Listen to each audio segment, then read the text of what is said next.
Have you ever thought about Ikabokum? You know, like from Banjo-Kazooie? No? Alright.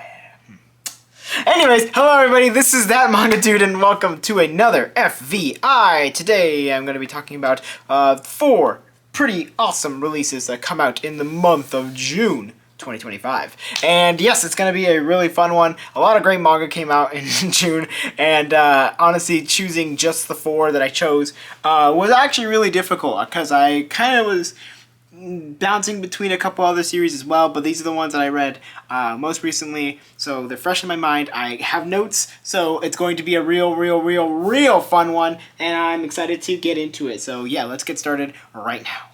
Okay, so if you've never been to an FVI before, the way this works is I always talk about a first volume and I go into detail. So this first volume released back in, well, the series first released in Shueisha's Jump Square back in June of 2022, and we got this manga released in June of 2025, and that is going to be the Bugle Call Song of War from Mozuku Sora and Higuro Tomori.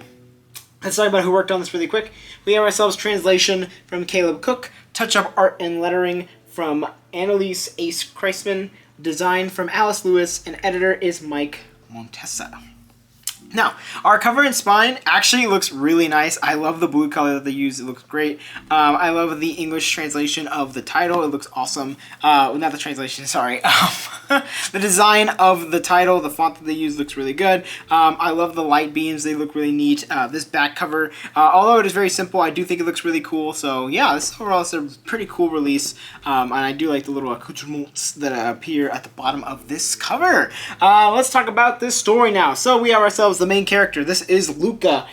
He is a bugler for a mercenary company that does not want to be a part of. He keeps talking about how he really wants to leave, really just wants to learn how to play instruments, I believe specifically the bugle, but kind of like it looks like the trumpet as well. His only passion, like I said, is music, so he really is always just kind of working with this mercenary company, mostly because it's like he's kind of stuck with them, but also like whenever they do decide to do things, he tries to pick up music sheets so he can try to learn new music.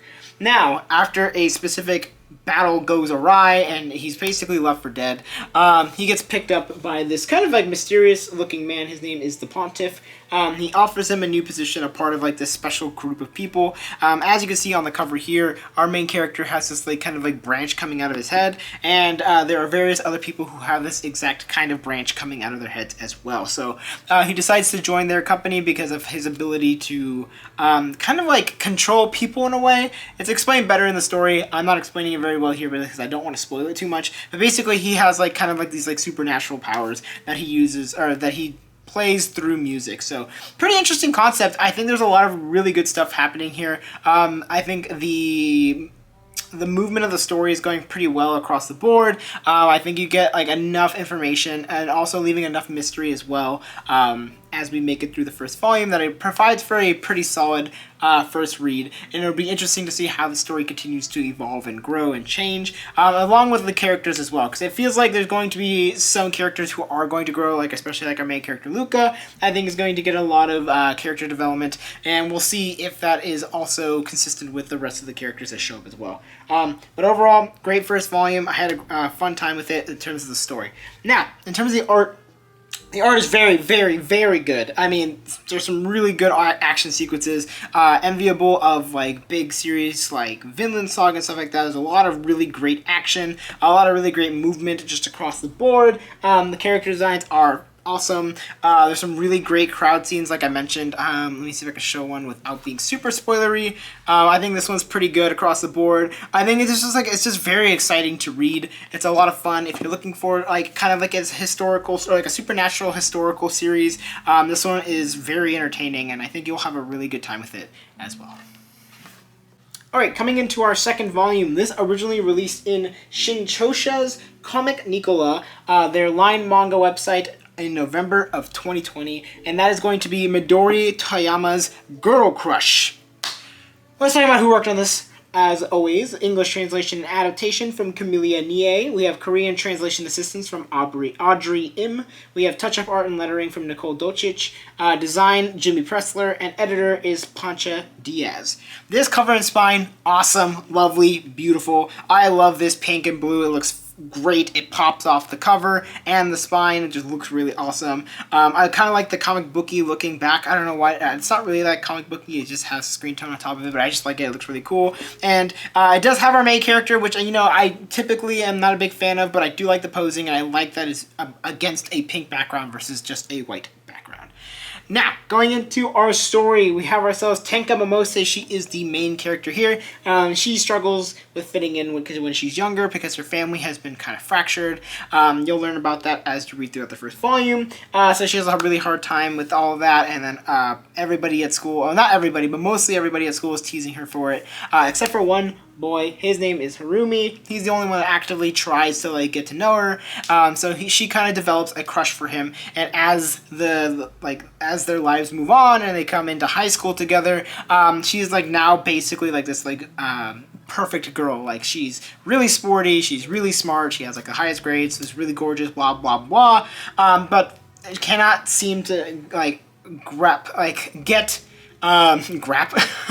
cannot get Harumi to like fall for her, which is like been her goal, or like to notice her, is how she says it. And then one day they meet this girl. Her name is Erion Sato, who is like, she's kind of quirky, kind of funny, and everyone kind of knows her as just being like the weird girl that really wants to be a K-pop idol. But as Tenka Momose kind of sees her and like how passionate she is for it, and how like Harumi is kind of rooting for her, she gets a little jealous, and now she wants to become a K-pop star as well. So they proceed to get into it and try to become a K-pop idol. So it's a pretty interesting rivalry that they have going on, even though it feels like a one-sided rivalry currently. But I also really enjoy how this story has kind of started out with Momose kind of like finding or like trying to find a reasoning for all this stuff other than just like falling for a boy and hoping that the boy notices her. It really feels like we're getting set up so that she's going to find her passion for whatever it happens to be, whether that's dancing, whether that's actually going into becoming an idol. And I think that's really interesting. Her character is very complex. I think there's already a lot to go there. And I'm really excited to watch this story change and grow with these two girls who are like now going for becoming K-pop idols. It's really good. Now, coming into the art, this art is absolutely gorgeous. It's got some really funny moments, some fantastic posing. I'm gonna try to not spoil too much, but I will be flipping and showing some of my favorite like poses and stuff like that. These two pages right here are fantastic. I think it's a great example of how the artist really understands how a character can be drawn, really understands proportion, and really understands, I think, the human anatomy, because like pushes it in just the right places to make it look fun and invigorating and exciting without being like completely abstract and a little bit off model. I think it looks really, really good just across the board. This is a fantastic series. I had a really great time with it. This first volume was awesome, and I am like beyond excited to continue reading this one as soon as possible. Alright, coming into Volume 3, this originally released as a webcomic on the artist's Twitter back in April of 2023. They moved it over to Pixiv, and then it was picked up by Square Enix's Pixiv comic as of December 2023, and that is going to be this series, On and Off Work-Life Imbalance from Shinosuke Kanazawa. Now, let's talk about who worked on this really quick. We have translation from Jenny McKeown. Lettering is from Rebecca Shi. Cover designer is Katie Lee G. And editor is Edward Hong. Now, in terms of this release, I think this cover is really nice. I think it looks really cool. I love that there's embossing on the text for the title. It looks really nice. There's also embossing for the number and the mangaka's name. So overall, this is a pretty cool release. I really like this cover. The color looks really nice. It's fine. It's fine. It follows the kind of like the Square Enix's typical designs, so nothing too crazy, but it looks nice. And the back cover, yeah, it just has the main characters on the back, so that's kind of nice as well. Coming into the story, there's not a ton of story to be had, per se. This is a slice of life series, but I will give you kind of a synopsis of what's going on. We have our two main characters, Sotaro Amata and Akira Hanku, who are co-workers who couldn't be different. One is a perfect suave guy who seems to be good at smooth-talking anyone, which is this man, and then another who is this cold, calculated, and diligent worker who doesn't fall for it. Now, when they leave work, however, they are completely different. They are this person who's dressed in Lolita and another who dresses like a total punk fashion. So kind of like is like them discovering themselves and like kind of being themselves outside of work, and how they have a chance encounter with each other and they don't know that they are co-workers when they're outside of work because they look completely different. So it's about them and kind of developing their friendship outside of work and how that kind of is like the complete opposite of what is happening at work. So it's pretty interesting. I think it's kind of funny just across the board. There's some great comedy in this one. I think it flows really well. It's a very breezy, easy read. Just in general, it moves really quickly. It definitely, you could tell that it was drawn like a webcomic. So like it's meant to be kind of like swiped and you just kind of read that way. But it doesn't necessarily, it's not necessarily boring. I think it's actually quite interesting. There's fun stuff to be had in this volume. Now, coming into the art, it's really good. As you'd expect, the outfit designs are gorgeous. You could tell that the artist puts a lot of work into designing these outfits and really doing their like studies and works on it. I think the characters look really great. There's some great posing and some great facial expressions across the board. So overall, I really liked it. I thought it was a good time. If you're looking for a kind of a fun, simple slice of life, this does follow a pretty common trend with a lot of Square Enix releases. That it's going to be like a slice of life series. I would say not necessarily similar, but it gives me kind of like the ice guy and something. I forgot what that series is called, but I have read it before. And it kind of has that same kind of vibe, kind of like a cozier, kind of light read just in general. So I enjoyed it. I think it was fun. Alright, coming into our fourth volume, this series originally released on Kodansha's and Sofa manga website back on June of 2023, and it is officially released here in English, and that is going to be Spacewalking With You from Inohiko Doro Noda. Let's talk about who worked on this really quick. We have original digital edition translation from Joshua Hardy, original digital edition letterer from George Bao, original digital edition editor, Catherine Tran. Print edition letterer, Evan Hayden. Print edition editor, Andres Oliver. Managing editor is Dacia Payne. And production manager is Claire Kirker. So let's talk about this story really quick. We have ourselves two main characters. I'm actually going to talk about that after I talk about the cover and spine. This cover looks really cool. I think it's really fun. It's just kind of like an enjoyable little moment between the two characters. It definitely has like kind of like a supernatural element since everything's kind of floating around like in space. The spine and back cover are fine. They're just kind of white and nothing too crazy, but I do like this front cover. Now let's talk about the story. Our two main characters here. So we have ourselves Kobayashi. He's always kind of seemed like he just can't focus. He struggles to pay attention in class, and he can't seem to hold down a job because he has trouble remembering tasks and how to do them. One day, he meets a new student named Uno, and Uno is totally, like, says what's on his mind and doesn't really care how that matters to the overall scheme of things.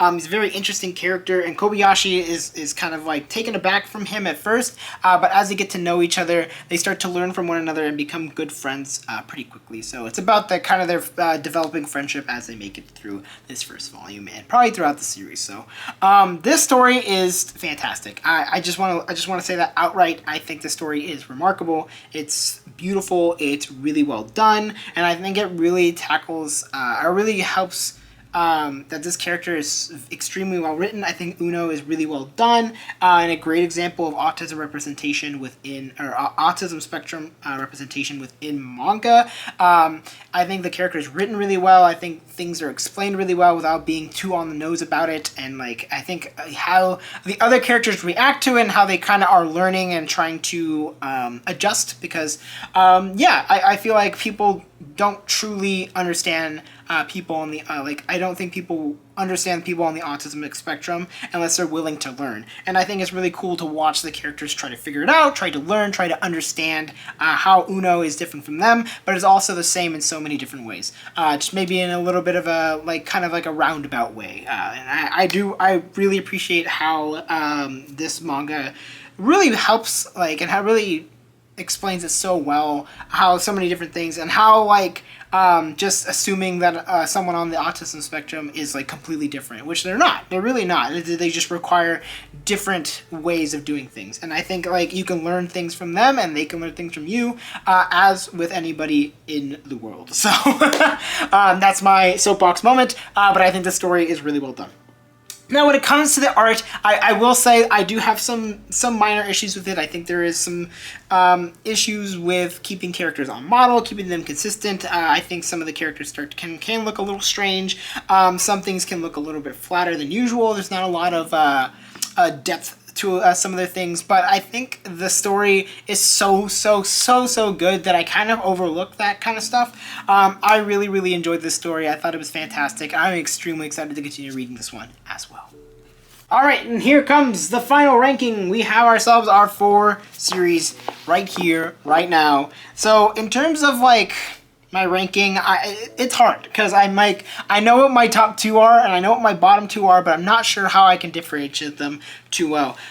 So to be fair, I think I'm gonna put On and Off Work-Life Imbalance, just because I feel like I am going to slow down on reading this manga just a little bit. It is very entertaining. It's a lot of fun. But yeah, I do have a lot of workplace rom-coms that I'm currently reading just in general. And it's just another one of those. It is very well done. It's just like I would prefer to read other things at this time. Next, I would say Bugle Call Song of War was a lot of fun. It's really cool, and I really enjoyed this first volume. And then this is where it becomes really hard, because I like these two quite a bit, but I think I'm going to give it to Girl Crush. So this is the row.